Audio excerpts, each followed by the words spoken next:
শ্রদ্ধেয় আমার শ্রোতা ভাই ও বোনেরা, বাংলা ভাষাভাষী, বাংলাদেশ ও ভারতের যারা বাংলা ভাষা জানেন তাদের সবাইকে আমার আন্তরিক শুভেচ্ছা জানিয়ে আজকে আমি আর একটা কবিতা ছাড়ব।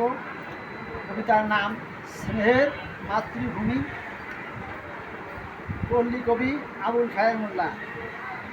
স্নেহের মাতৃভূমি আমার প্রাণের ধান, রাস্তার পাশে নদীর তীরে বন জঙ্গল, চারিদিকে দাঁড়িয়ে আছে সুন্দর সবুজ বন। ভোর না হতে পাখি ডাকে, মধুর কণ্ঠে শোনায় ঘুম ভাঙানোর গান।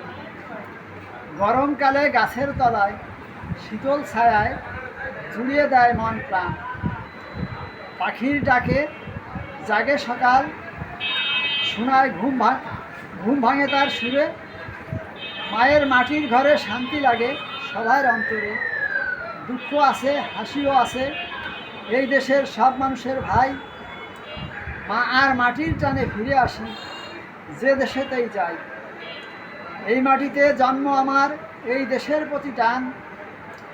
আমার দেহ এই মাটিতেই সমাধি হোক, এটা চায় মোর প্রাণ। সবার প্রতি ভালোবাসার বন্ধন বেঁধে আছে মোর হৃদয়ের বাস। সুখ দুঃখ কষ্ট সবার প্রতি সবার থাকবে হৃদয়ের বিশ্বাস। প্রাণ গেলেও রক্ষা করব এই মাটির সম্মান, মাতৃভূমির জন্য গাইব চিরকাল ভালোবাসার গান। মা, মাটি, মাতৃভূমি, এই তিনটি হলো মানুষের পরম শ্রদ্ধা বস্তু। আসসালামু আলাইকুম।